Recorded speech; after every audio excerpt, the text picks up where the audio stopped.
tenerlas presente. El profesor Fins es un gran amigo de nuestro equipo, de nuestra facultad. Tenemos un convenio de colaboración entre nuestras correspondientes escuelas de medicina. Él es catedrático de ética médica en Weill Cornell Medical College de Nueva York, director del Departamento de Ética Médica en el New York Hospital Presbyterian Weill Cornell Medical Center y un largo currículum que no podemos, por necesidad de tiempo, pues siento no poderlo explicar. Pero las dos preguntas que le hemos adelantado y sobre las que nos gustaría conocer su perspectiva. En primer lugar, usted, profesor Fins, dirige un servicio de consulta ética en un hospital muy importante de Nueva York. ¿Qué tipo de consultas ha recibido durante la pandemia? Y si volviera a empezar, con la experiencia de estos meses, ¿qué recomendaría a quienes en comités de ética o como consultores están recibiendo consultas de asesoramiento en las organizaciones sanitarias? Esto en primer lugar. Y luego nos gustaría también que hiciera algún comentario, porque usted ha escrito recientemente, bueno, ha escrito mucho, o sea, yo estoy alucinado, porque además los asistentes al curso han recibido todos los artículos que el profesor Fins ha escrito durante estos meses. Yo estoy asombrado, ¿no? Pero usted ha escrito especialmente sobre una cuestión que nos llama la atención y es la discriminación a personas con discapacidad. ¿Nos podría resumir su punto de vista para quienes estamos interesados en la formación ética? Muchas gracias. Adelante. Muchas gracias, Rogelio. Es un gran placer estar aquí con vosotros y continuar el programa después de mi padrino, Diego Gracia, quien es, como dices, el padre de la bioética española. Y yo primero unas disculpas para mi castellano.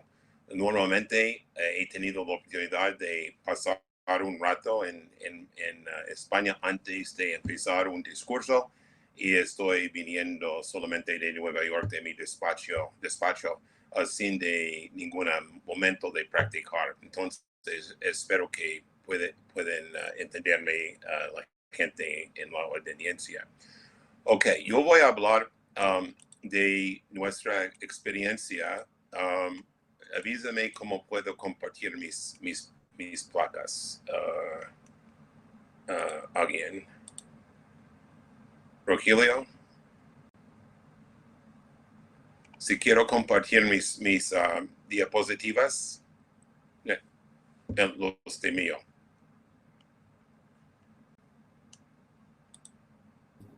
Tienes que compartir la pantalla, darle al...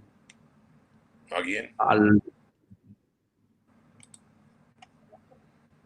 Yo quiero compartir mi... Al logo que tienes abajo a la derecha, el logo que tienes abajo a la derecha para compartir pantalla.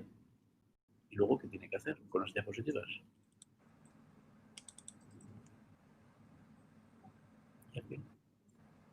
¿Se puede ver? Sí, nosotros vemos, pero se ven pequeñas. ¿Ya? Perfecto. Ok, perfecto. Lo siento por la tecnología. Pero yo hablaré de nuestra experiencia en Nueva York, pero antes de seguir, yo quiero solamente hablar de nuestro memorando de entendimiento que tenemos entre la Universidad de Zaragoza y la Universidad de Weill Cornell Medical College. Estoy muy orgulloso de este acuerdo, de esta afiliación que fue firmado por nuestros décanos, como hemos escuchado del profesor Lanuza y nuestra facultad aquí, nuestro decano Agustín Choi, y fue firmado en 2018 para aumentar nuestras colaboraciones en académicos, el intercambio de estudiantes y residentes. Y tuvimos hace poco Arturo Guillén, que no sé si está parte de la audiencia, pero fue un residente en la medicina familiar con Rogelio, y aquí está al lado de mí el año pasado, y Maite y Rogelio, y mi becario, quien es médico ahora en Madrid, Diego Real de Azúa. Y tenemos gran esperanza para seguir este intercambio, pero espero que la próxima vez que tengo el privilegio de participar en el curso de verano estaré en Zaragoza y no aquí en Nueva York, porque quiero salir de aquí y regresar a España. Ok, mi discurso que quiero compartir con vosotros y hablaré de la experiencia y el viaje que he tenido y mi grupo hemos tenido durante la pandemia. Y yo voy a hablar de las etapas de un bioeticista, compartiendo la idea de un viaje, una jornada de la gran novela de el Nobel, el escritor Camilo José Cela, el viaje a la Alcarria. Y hay unas etapas de nuestra experiencia que yo quisiera explicar. Primero, nuestra respuesta a una crisis, a un virus que nunca hemos oído nadie hasta lo primero de este año. Lo que pasó con los sistemas de salud fue abrumado. La intención de innovación y la vulnerabilidad que viene con la innovación, los riesgos de experimentar, de hacer cosas que nunca hemos hecho antes. Aquí en Nueva York, en todas las partes de los Estados Unidos, porque no hemos tenido la voluntad de hacerlo, practicamos con una falta de estándares de atención de crisis, como dice en inglés, Crisis Standards of Care. Si tengo una urgencia es de tener el coraje de explicar unos estándares de atención de crisis para darnos una guía para seguir.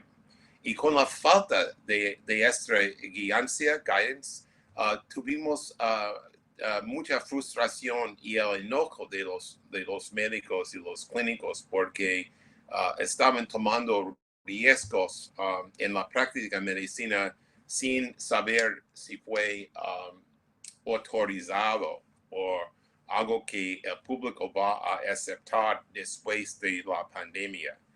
Y lo que pasó durante toda esta crisis fue, como digo, el impulso utilitario y abandonando otros valores que hemos aceptado que son bien importantes en la medicina y en la bioética.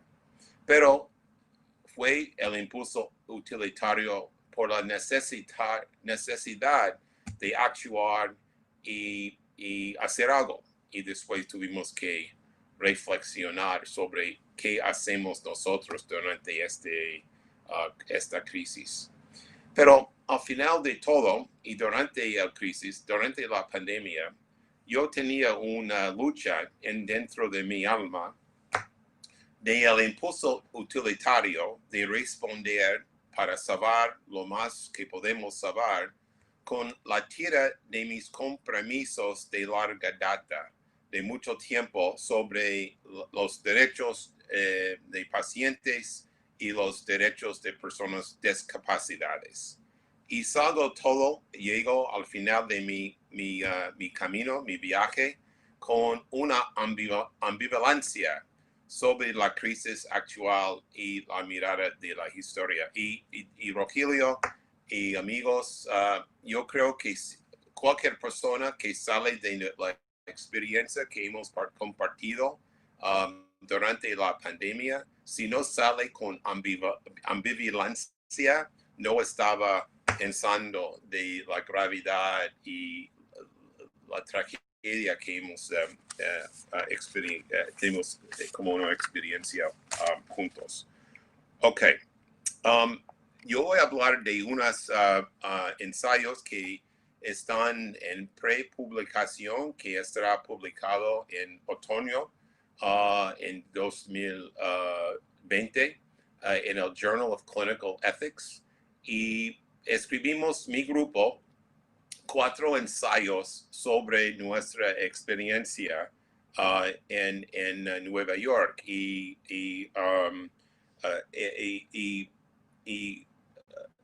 hablaré de dos facultades. Tenemos un hospital, se llama el New York Presbyterian Hospital, y tenemos dos partes, uno de Weill Cornell, donde estoy yo, y el otro es Columbia University. Y son las dos facultades del mismo hospital, New York Presbyterian Hospital. Y estudiamos las 8 semanas entre 16 de marzo a 10 de mayo. Y durante esta época, nosotros en Cornell tuvimos 1,550 pacientes con COVID y 2,000 en Colombia. Cambiamos con 100 camas de UCI a 230 y en Colombia 17 a 300 camas. Tuvimos también muchas innovaciones. Cambiamos las salas de operaciones a UCIs y el redespliegue, como dije antes, de médicos internistas como médicos de cuidados intensivos, psiquiatras como internistas, y todos nosotros tuvimos que jugar en un campo que no estuvimos acostumbrados. Y yo digo, después de todo, fue una trama para muchos médicos porque nosotros tenemos la experiencia de ser súper competente y tuvimos que practicar en una manera de improvisación. Ok, regresando a la bioética, nosotros hicimos 93 consultas durante estas 8 semanas y en un año normal hacemos 300 consultas. Entonces es doble el número. En Colombia, ellos hicieron un comparado de las 8 semanas, del 2019 con el 2020, y en la misma 8 semanas en el año pasado hicieron solamente 25 consultas en vez de 96 durante la pandemia. Entonces yo voy a empezar a hablar de los datos de Colombia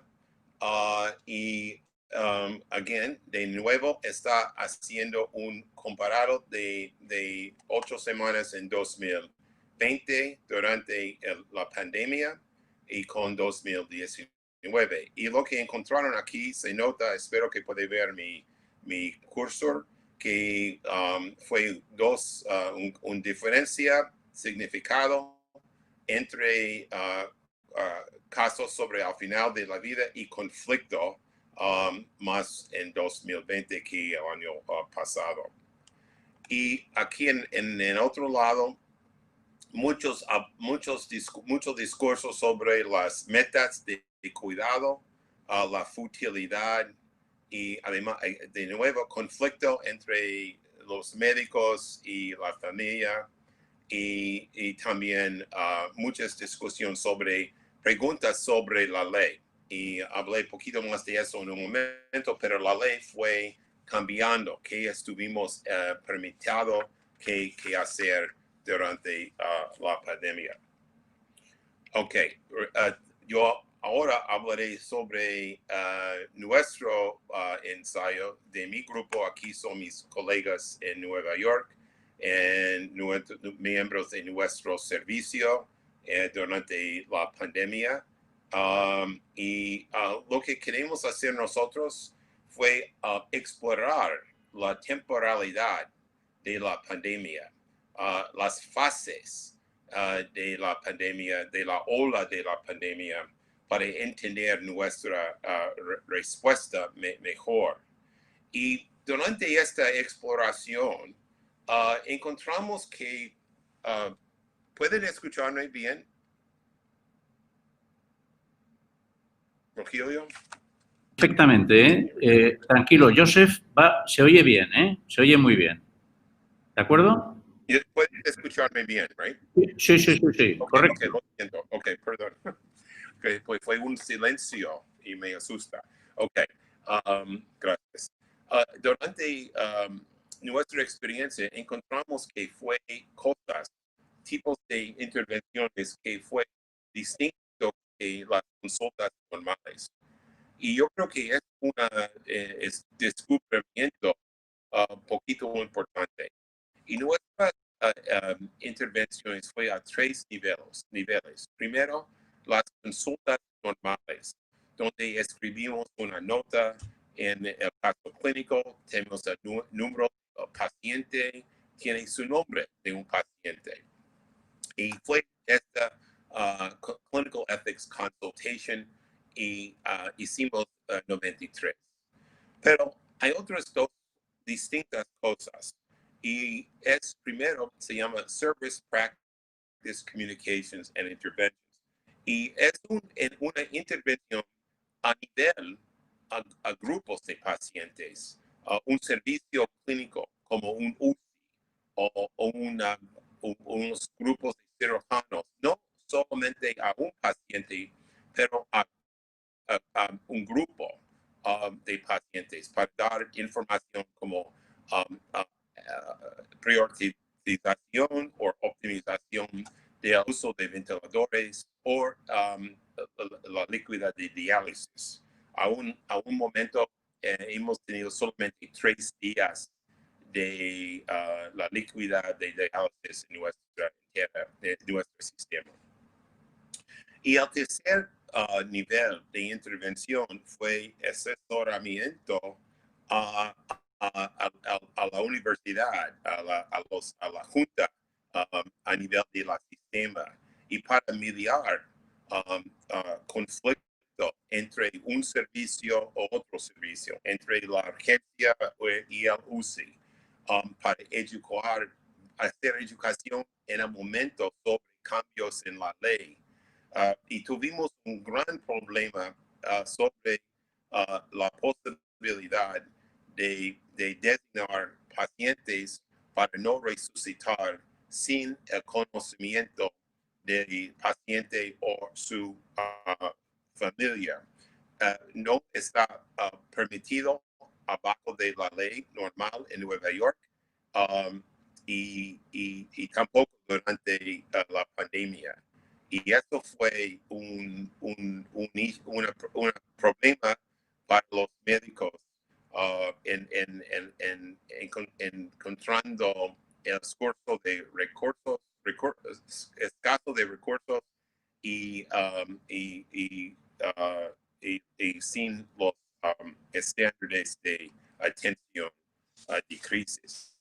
Otra cosa que fue importante en nuestro clima, que es muy legal, es la pregunta de la inmunidad contra la mala práctica después de la pandemia y tuvimos una inmunidad limitada que interesante en los primeros de agosto terminaron y en gran parte y los médicos ahora están más que poquito enojados por el miedo que hago en pasará mal a ellos, a nosotros, aunque tuvimos lo mejor que fue posible durante la crisis. En nuestro papel hablamos de 93 casos, muchas preguntas de decisiones sucesivas, las medidas de cuidado, preguntas de resucitación, la proporcionalidad. Y es el número quizás más importante aquí, y es el número de intervenciones a los dos niveles de Service Practice Communications and Interventions y el asesoramiento a la organización. En 8 semanas tuvimos 2,500 intervenciones, emails, conversaciones, charlas, reuniones. Y lo que hicimos es como unos archivistas y historiadores nosotros repasamos nuestros datos para construir este número de 2.500 que yo te confieso es un número conservador. Fue muy equipado y es más lo que hacemos en este lado que en este lado de solamente los casos clínicos, 93, no es mucho más que doble normal, pero este 2.500 intervenciones fue otra cosa de nuestra experiencia. Y lo que aquí en el bajo, en la figura 1, aquí hablamos de las 3 fases, la anticipación y preparación para manejar la crisis y después reflexión y para regresar a algo de normal. Durante la pandemia intentamos, y este fue un ensayito que yo escribí con mi colega Franklin G. Miller, sobre la proporcionalidad. Y estamos pensando mucho de la proporcionalidad en tres niveles. Primero, pensando de el peso en los clínicos. Durante la pandemia y como en España, salimos del hospital durante la noche y a las 7 de la noche, 19 en España decimos, fue a plazos y todos somos héroes y el pueblo querían brindarnos con sus aplausos. Pero nosotros, la mayoría de los médicos en los Estados Unidos, en Nueva York, no nos gusta esta aplauso, porque no queremos ser héroes. ¿Por qué? Porque héroes deben aceptar un peso desproporcionado y debe ser un peso que está compartido con la sociedad. Entonces fue disproporcionate para nosotros. Segundo, hablamos de la proporcionalidad sobre el beneficios y riesgos sobre resucitación. Pensamos de la futilidad de resucitación en Wuhan y el real riesgo de infección sin personal protective equipment. Y hablamos de el riesgo sobre el beneficio como una fracción. Y si el beneficio es casi cero y el riesgo es cualquier número, es un riesgo infinitivo. Y después podemos decir, es para resucitar a alguien con el riesgo de aerosol y todo, es desproporcionalidad. Entonces fue una manera de justificar juicios, de decidir de no resucitar, no contra los deseos de pacientes, pero sí con una evaluación y decisión en el momento, no antes, pero durante esta crisis. Claro, intentamos mucho de hablar con la familia para sus deseos, para llegar a un acuerdo sobre sus deseos, pero lo que fue muy difícil que las familias no estuvieron en el hospital y hablamos con familias por iPad, por teléfono, por Zoom, y no sin ninguna relación. Entonces fue muy difícil y no estoy seguro que la proporcionalidad pueden sancionar el utilitarianismo, pero fue un argumento que fue en el ambiente durante la pandemia. Pero lo que yo me asusta y estoy preocupado es la erosión de nuestras normas durante la pandemia. Y mi profesor, mi amigo Diego Gracia habló de la plaga de Athena y escribí este ensayo en el Hastings Report sobre Thucydides y su libro de la historia de la guerra Peloponesias de la plaga. Y lo que es muy interesante en la estructura de bien conocido libro, hay una juxtaposición entre el funario oración de Pericles contra, que es el epítome, para el laudatio a la democracia, el arte de Atenas.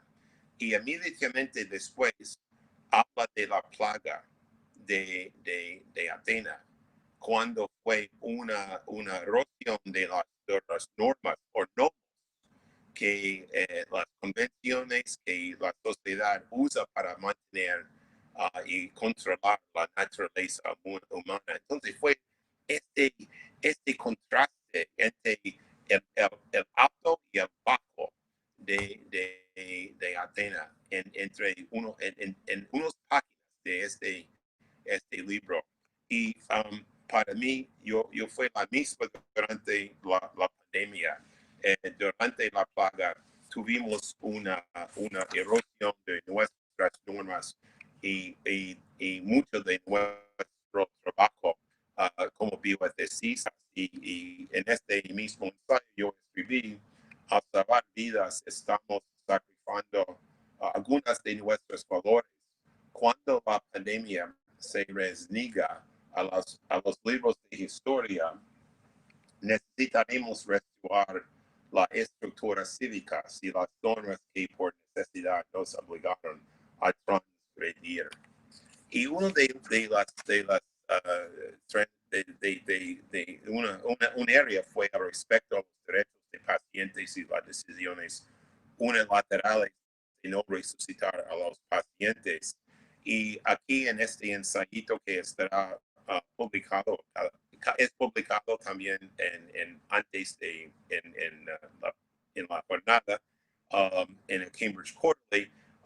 Hablé de decisiones de no resucitar en Nueva York y el riesgo del resurgente de paternalismo.